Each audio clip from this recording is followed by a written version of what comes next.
Hello everyone, welcome to my channel online GS by Diwakar. इस video में हम लोग नई शिक्षा नीति के बारे में डिस्कस करेंगे। नई शिक्षा नीति का पूरा यहाँ पे जो की पॉइंट्स है उसको देखेंगे हम लोग।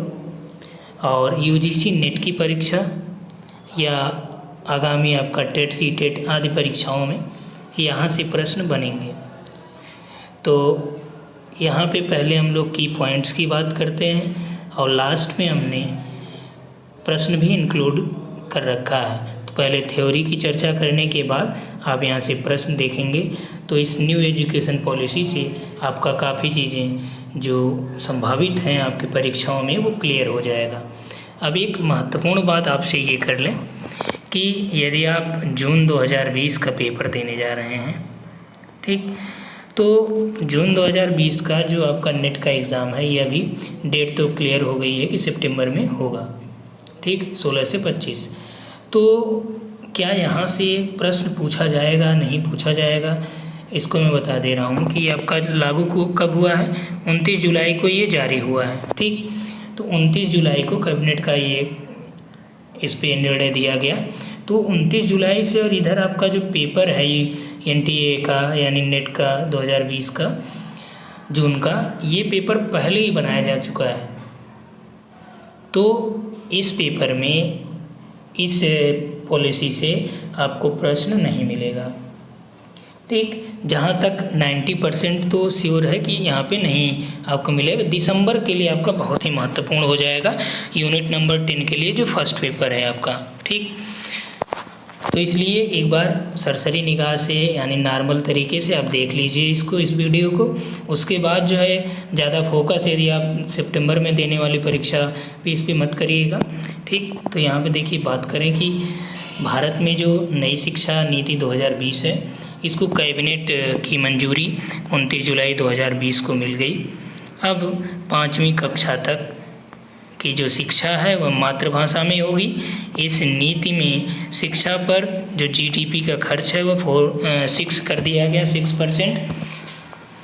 और देश में जो सबसे पहली शिक्षा नीति थी वह इंदिरा गांधी के द्वारा उनके प्रधानमंत्रित्व काल में 1968 में जारी की गई, जिसे कोठारी आयोग के नाम से भी जाना गया था, ठीक।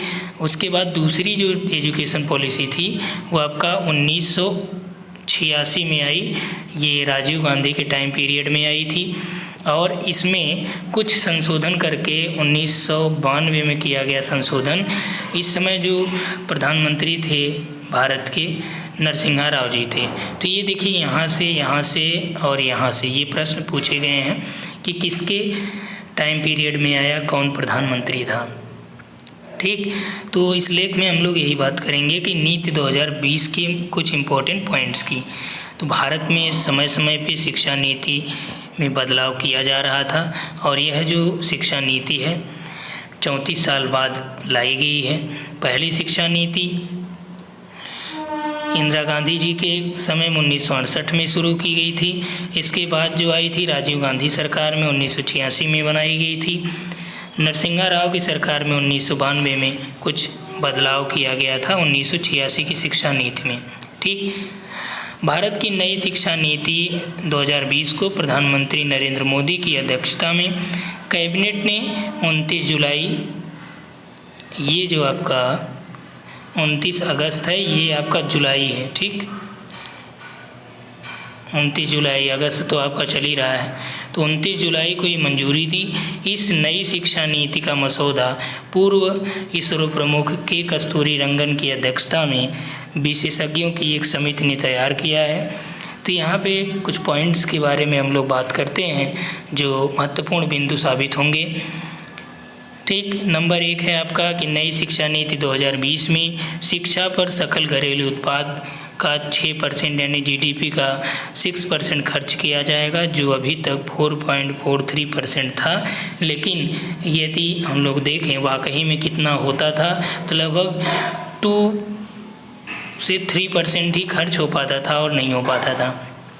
अब 5वीं तक कक्षा की जो शिक्षा है वह किस भाषा में होगी, मातृभाषा में होगी, मानव संसाधन विकास मंत्रालय का नाम बदलकर शिक्षा मंत्रालय कर दिया गया है और रमेश पोखरियाल निशंक जी जो मानव संसाधन विकास मंत्री हैं अब वो शिक्षा मंत्री कहे जाएंगे।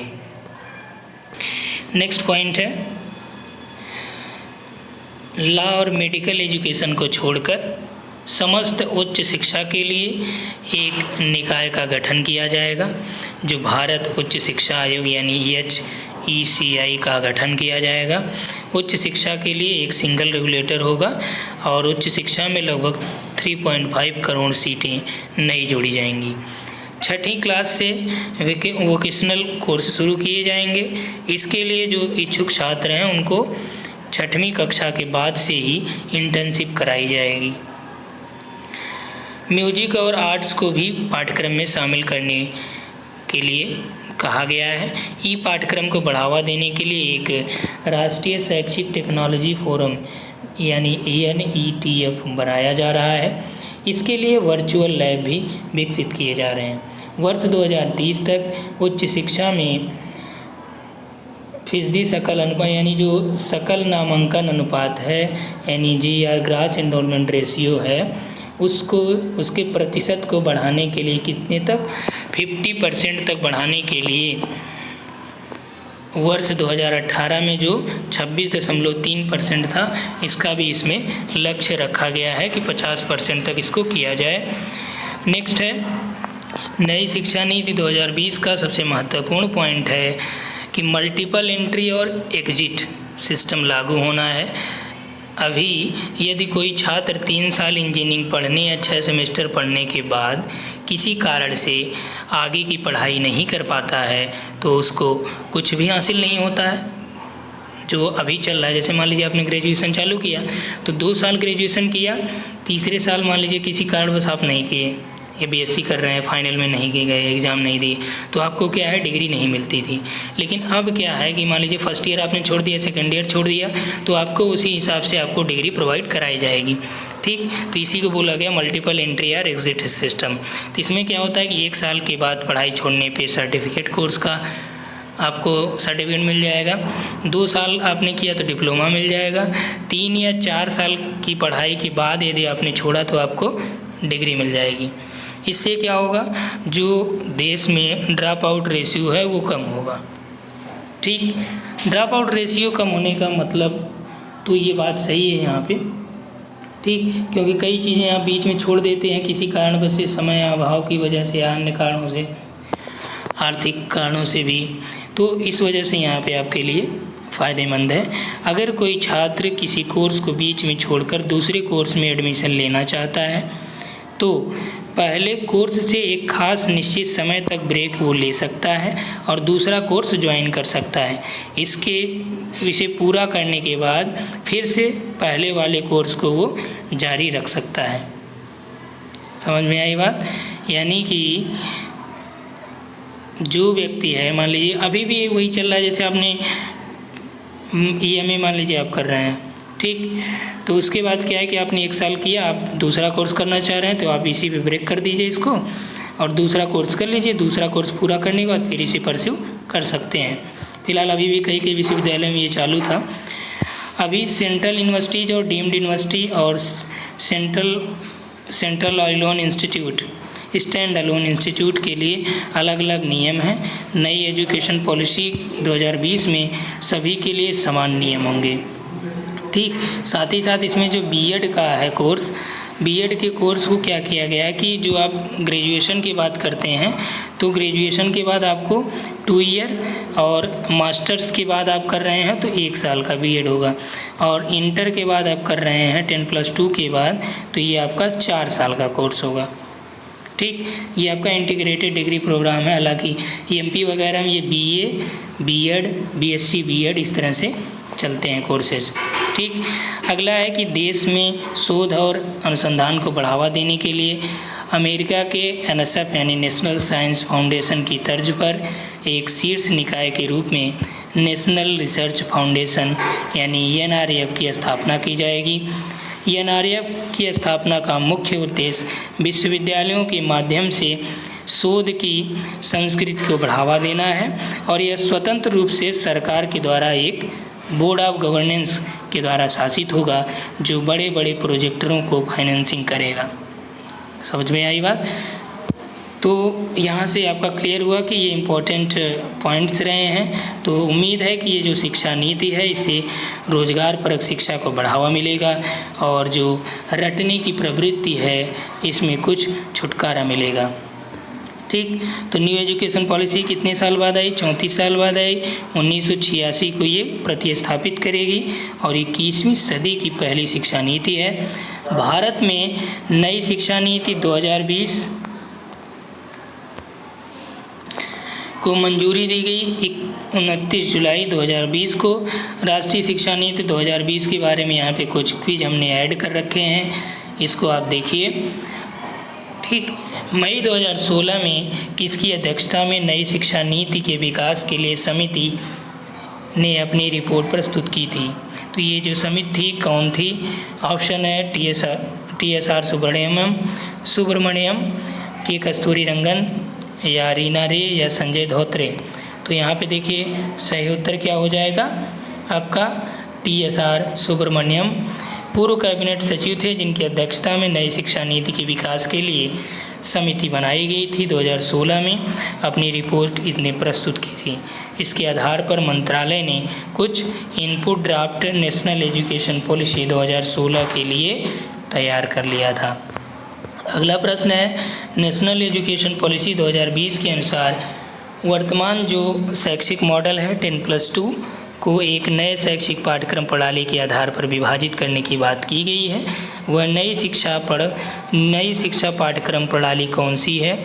अब देखिए इसमें आपका कौन सा है? 3+4+5, 5+3+4, 4+3 3+5 एंड 4+5+4 3+3।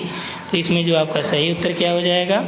5+3+3+4। ठीक, तो ये 10+2 को प्रतिस्थापित करिए। अब देखिए इसमें क्या है, ये 5+3+3+4 है क्या चीज़ आखिर?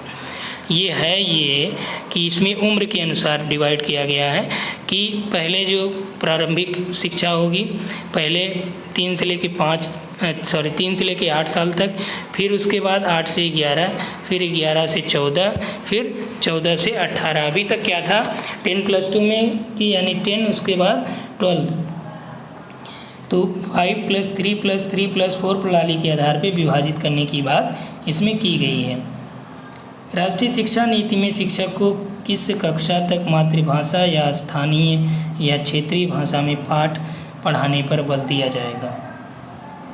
तो इसमें देखिए जो मातृभाषा या स्थानीय भाषा तो कक्षा 3, 4, 5 कोई नहीं। अभी हमने आपको बताया था थ्योरी में ही, तो कक्षा 5 तक ये आपका मातृभाषा में पढ़ाने की बात की गई है। क्षेत्रीय भाषा को ठीक अध्ययन के रूप में अपनाने पर बल दिया गया है। किस वर्ष तक अध्यापन के लिए न्यूनतम डिग्री की योग्यता 4 वर्षीय एकीकृत B.Ed डिग्री का होना अनिवार्य है?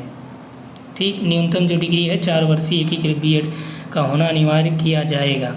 यानी कि 2030 के बाद से जो B.Ed डिग्री जिन्होंने 4 साल का कोर्स कर रखा है वही इसके लिए एलिजिबल होंगे 2030 से।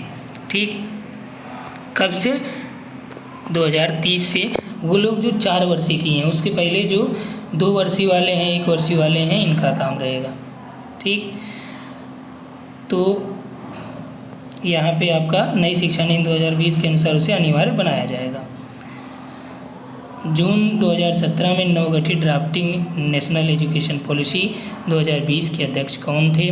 वसुधा कामत, के कस्तूरीरंगन, KJ अल्फोंस, रमाशंकर कुरिल।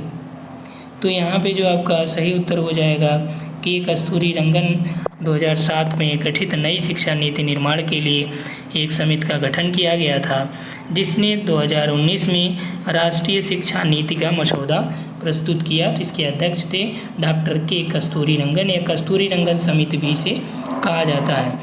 अगला है राष्ट्रीय शिक्षा नीति 2020 के अनुसार उच्च शिक्षा संस्थानों में सकल नामांकन अनुपात को कितना प्रतिशत बढ़ाने का लक्ष्य रखा गया है? 25%, 30%, 40 या 50। तो राइट आंसर इज 50%। ठीक, और अभी तक ये कितना रहा है, लगभग 26% के आसपास है 2018 का, और ये लक्ष्य रखा गया 2035 तक प्राप्त। तो यहाँ पे हम लोग इतना ही बात करेंगे। इतना प्रश्न आपने यहाँ पे क्लियर कर लिया होगा। ठीक, तो ये लक्ष्य कब तक रखा गया है, ग्रास इनरोलमेंट रेशियो को 50% तक करने का लक्ष्य रखा गया है। कब, 2035 तक। ठीक, तो ये पूरा रहा है नेशनल एजुकेशन पॉलिसी का की पॉइंट और इम्पोर्टेंट क्वेश्चंस। तो संभावित है कि आगामी परीक्षाओं में आपके लिए ये बहुत यूजफुल साबित होगा। यदि आपको वीडियो पसंद आए तो लाइक करिएगा, शेयर और सब्सक्राइब करना मत भूलिएगा। Thanks for watching.